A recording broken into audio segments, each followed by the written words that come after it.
bakunzi ba Judgment Truth Victory, ndabasuhuje cyane. Ubuntu n'amahoro bikomeze kubana namwe.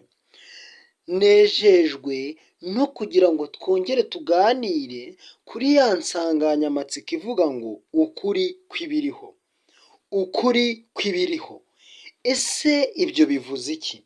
Ese tuzagenda dusobanukirwa neza ukuri kwibiriho, kandi cyane cyane tuzifashisha Bibiliya ndetse n'icyo twita umwuka w'ubuhanuzi, nk'uko tubisanga mu Byahishuwe igice cya 19 umurongo wa 10. Mbere y'uko rero dukomeza, mureke tubanze dusabe umugisha, dusabe Imana kugira ngo ibashe kutuyobora muri iki cyigisho. Data wa twese uri mu ijuru, Imana idukunda itwitaho, turagushimye kubw'imbabazi zawe. Ni ukuri habwa icyubahiro. Tugushimiye uyu mwanya uduhaye, tugushimiye imbabazi utugirira. Ndakwinginze kugira ngo ubane n'imitima yacu. Tugiye kwiga ijambo ryawe, ubane n'imitima yacu, uduhe kukumenya kandi uduhe kugusobanukirwa, maze ubwo ugiye kugaruka tuzabane mu bwami bwawe. Ukomeze kutubera byose, kandi nsabiye umugisha buri muntu wese uteze amatwi iki cyigisho. Umuhe umugisha wawe kandi umutere amatsiko, umuhe gukunda ijambo ryawe, maze ubwo ugiye kugaruka ugasanga imico yarabonejwe n'ijambo ryawe, maze tuzatumbagirane iki kirere. Ukomeze kutubera byose no kutubera umuyobozi, mu izina rya Yesu, amen. Navuga nti rero tugiye kurebera hamwe nibura ingingo zigera muri 5. Izo ngingo 5, iya mbere turareba uko Imana yavuganaga na Adamu ndetse na Eva mbere y'icyaha. Noneho ingingo ya 2 turareba ese ninde wanditse Bibiliya? Ese yanditswe kuva kuri nde? Ese yandikiwe hehe? Ni ukuvuga ngo ibyo bibazo byose turabisubiza muri iki cyigisho.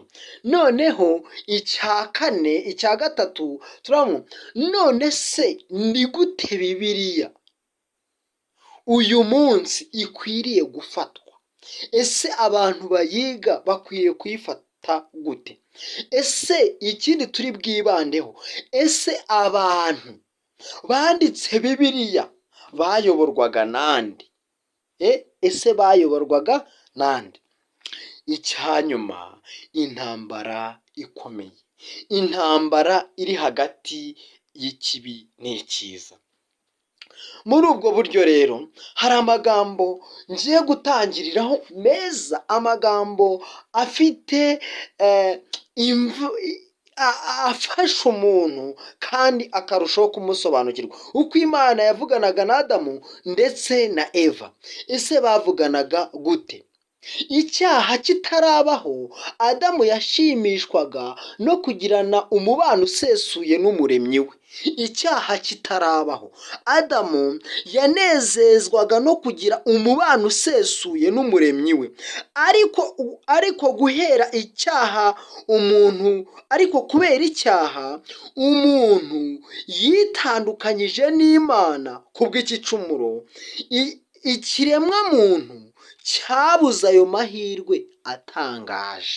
Ikiremwa muntu, Adamu akimara gucumura, cyahise gitakaza ayo mahirwe atangaje. Kubw'inama y'agakiza, amen, kubw'inama y'agakiza habonetse uburyo buhesha abaturage b'iyi si gukomeza ikibahuza n'ijuru.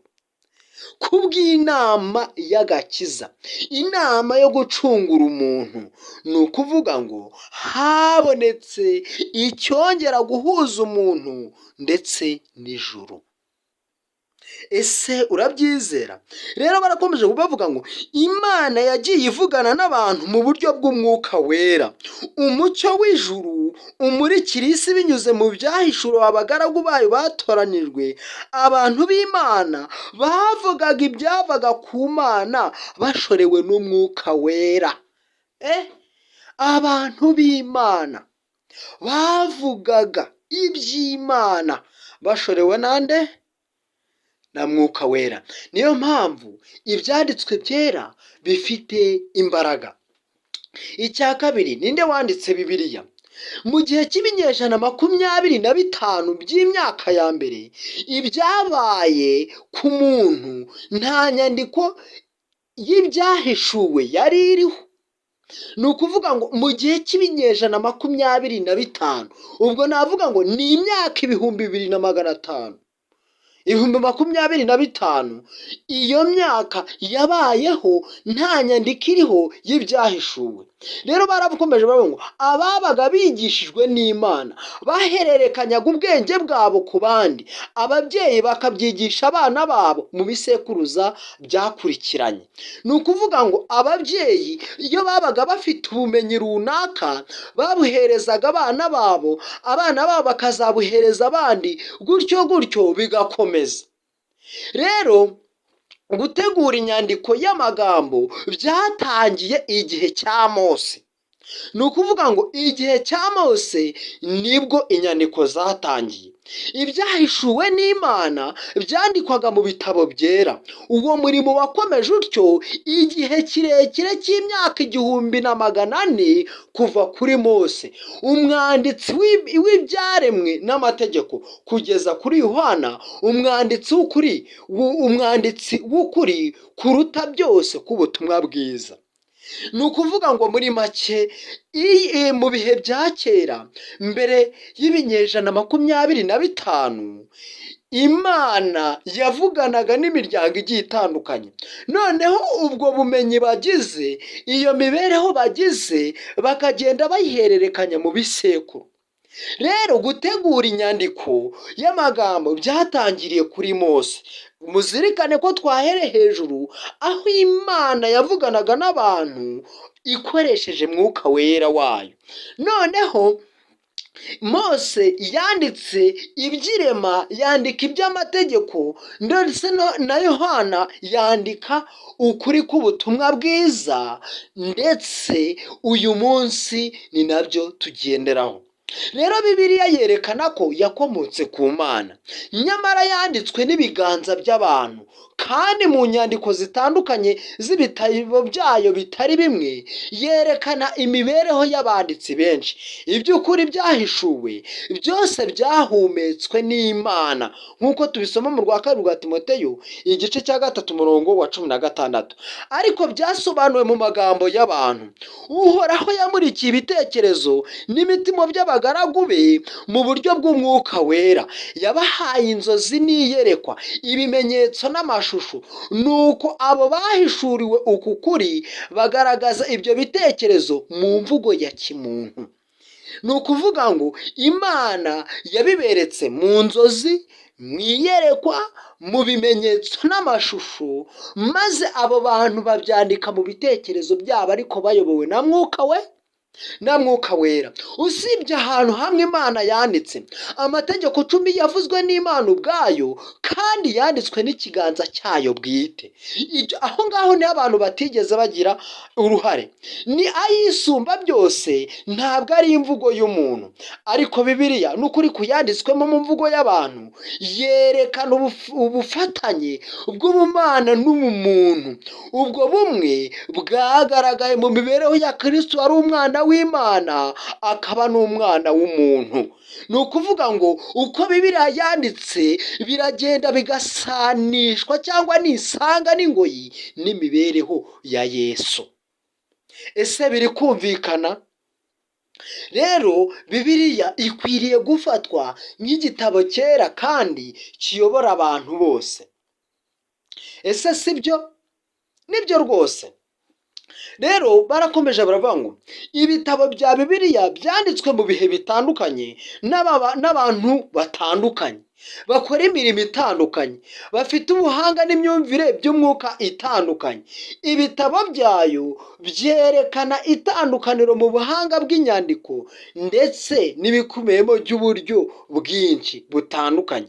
Uburyo bwinshi bw'imvugo bwakoreshejwe n'abanditsi batandukanye. Akenshi ukuri kumwe kwasobanurwaga n'umwanditsi mu buryo busobanutse kuruta ukundi yagusobanuye. Nuko rero nk'uko abo banditsi benshi bagiye basobanura ingingo imwe mu buryo butandukanye, bishobora gutuma rimwe na rimwe umusomyi utitonze ngo yitegereze ageraho yibwira ko izo nyandiko ageraho akibwira ko izo nyandiko zivuguruzanya. Mu gihe umusomyi utekereza neza kandi ushyira mu gaciro, azasuzumana ubwitonzi agasobanukirwa neza ko zuzuzanya. Ese birumvikana? Abasomyi bamwe ba Bibiliya bumva yuko Bibiliya ivuguruzanya, nyamara icyo tubona ni uko abantu bose banditse Bibiliya, harimo abami, harimo abanditsi, harimo abaganga, harimo abahinzi, harimo ingeri nyinshi zitandukanye, twabonye yuko Bibiliya yanditswe mu gihe cy'imyaka 1400. Biri kumvikana?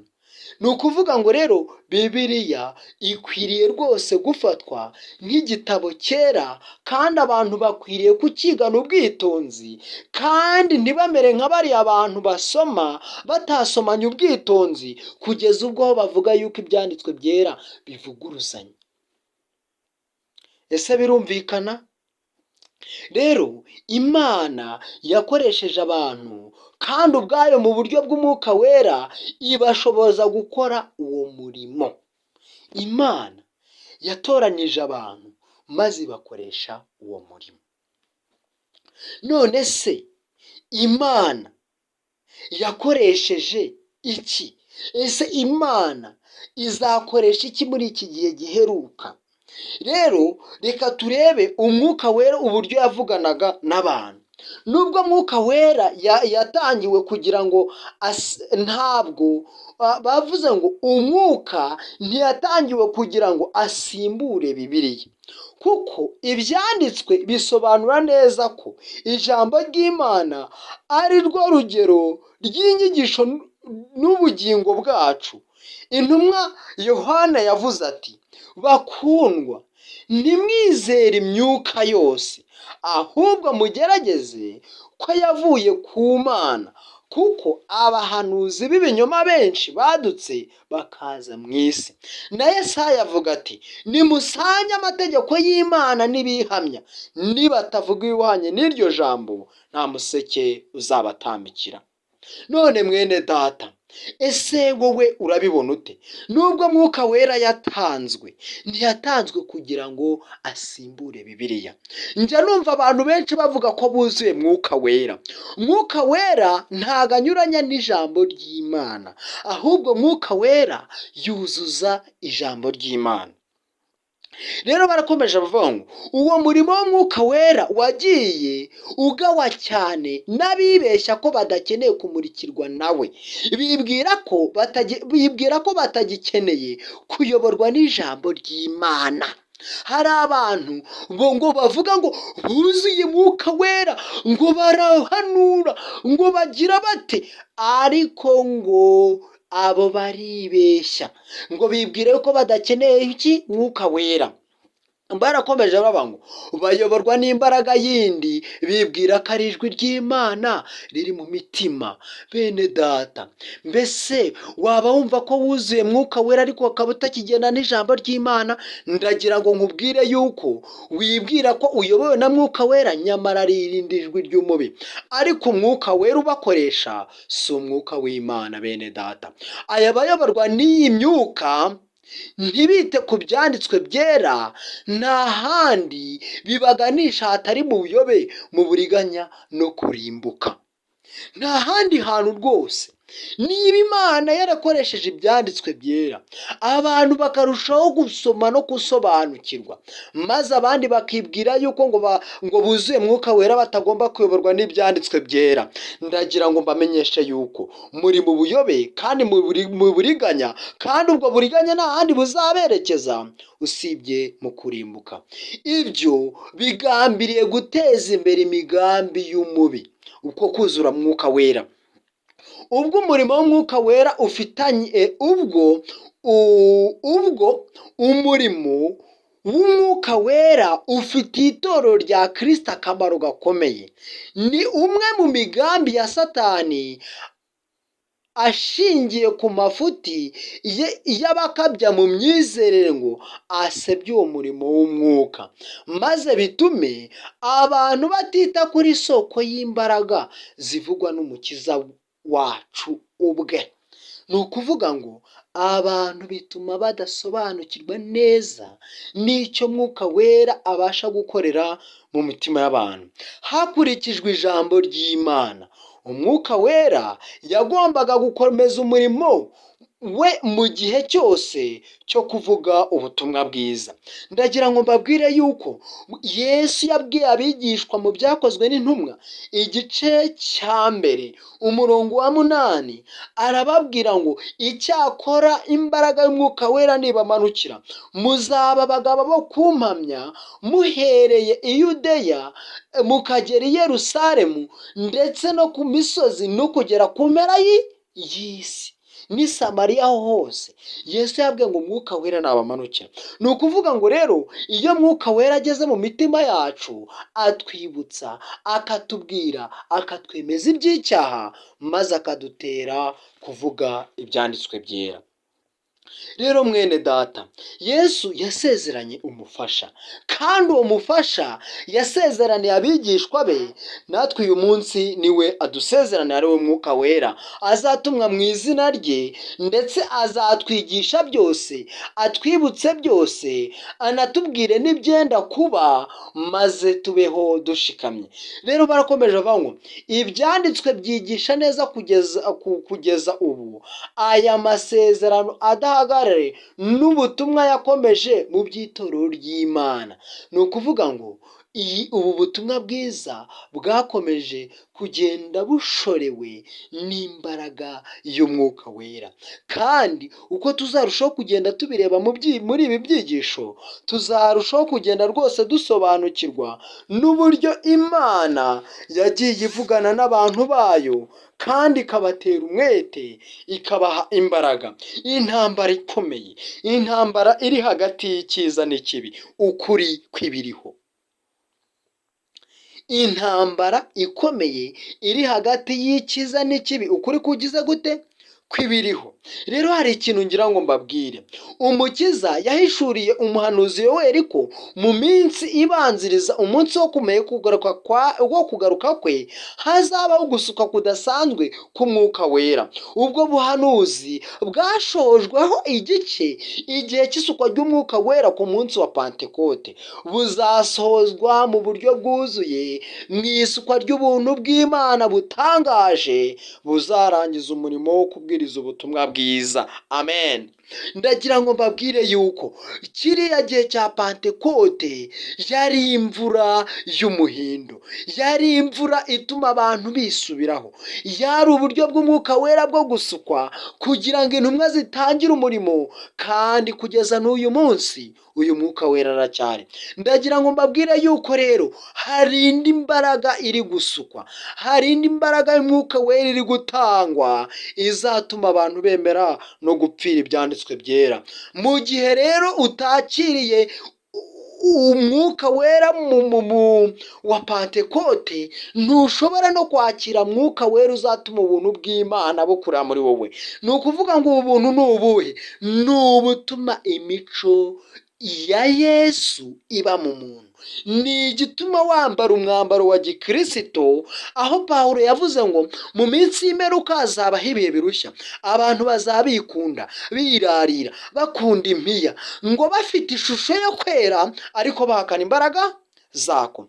Ibyo rero ntabwo bizarangwa muri wowe mu gihe uyu mwuka wera, mu gihe isukwa ry'ubu buntu bw'Imana buzaba buri muri wowe.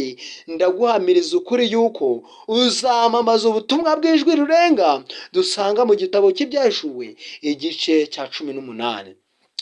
baravuze ngo intambara ikomeye iri hagati y'icyiza n'ikibi izarushaho kugira umurego kugeza mu bihe bigize bite biheruka. Intambara iri hagati y'icyiza n'ikibi umva izakomeza kugira iki umurego, izakomeza kugira imbaraga, izakomeza kuba ikomeye cyane.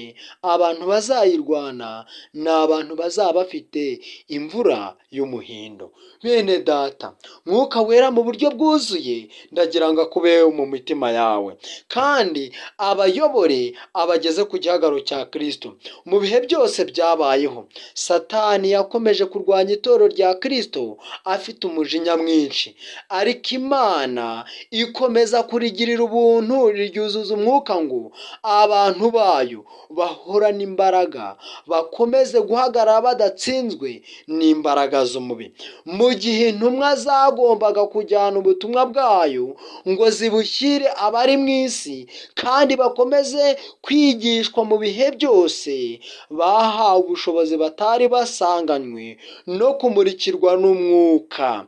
Ariko itorero ryerereza gucungurwa kwaryo guheruka, Satani azakoresha imbaraga yimazeyo. Yamanukiye afite umujinya mwinshi, azi yuko afite igihe gito. Kuza kuba umugome kuri mu gukora k'uburyo bwa Satani gufite imbaraga zose n'ibimenyetso n'ibitangaza by'ibinyoma. Bene data, tuzigana iki cyigisho kandi tuzarushaho kugenda dusobanukirwa byinshi. Kandi mu ntambara ikomeye iheruka, Satani azakoresha ubwo bucakura, nanone azagaragaza uwo mutima w'ubugome, akore nk'uko yakoze mu bihe byashize. Ibyabayeho bizongera bibeho, uretse ko iyo ntambara izagaragaramo akaga iyi si itigeze igira mbere hose.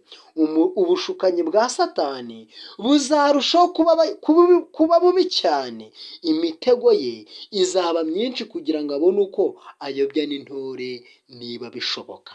Rero mwene data, Imana irifuza yuko mu mitima yacu turushaho kuyiringira, irifuza yuko twayibera amaronko, irifuza yuko yaduhamagaza inkota yayo ariyo jambo ryayo. Kandi niba wumva mwuka wera akomeje ku mutima wawe, ndagira ngo wiyegurire umwami Yesu. Ngiye gusoma amagambo akomeye tuzibandaho muri ibi byigisho tuzagenda tureba, bivuga ukuri kw'ibiriho. Nk'uko umwuka w'Imana yampishuriye ukuri kw'ijambo ryayo ry'ibyabaye mu gihe byashize n'ibizaba mu bihe bizaza, nararikiwe kumenyesha abandi ibyo neretswe bihishuriwe amateka y'impaka mu bihe byahise, zikaba zikomeje guca ibintu mu bihe by'ubu, kugira ngo abantu basobanukirwe n'akaga kagiye kabaho. Kurushaho gusobanukirwa ibyo, nagerageje gutoranya no kwerekana ibyabaye mu mateka y'itorero mu bihe bitandukanye. Nerekanye uburyo uku kuri kwarakaje Satani kuba imbarutso y'urwangano rw'itorero ry'abakunda iby'isi. Ibyo byahamijwe n'abakomeje gushikama kuri uku kuri. Ntibakunda kugundira ubuzima bwabo, ahubwo bemera no gupfa. Mwene data, ukuri kw'ibiriho.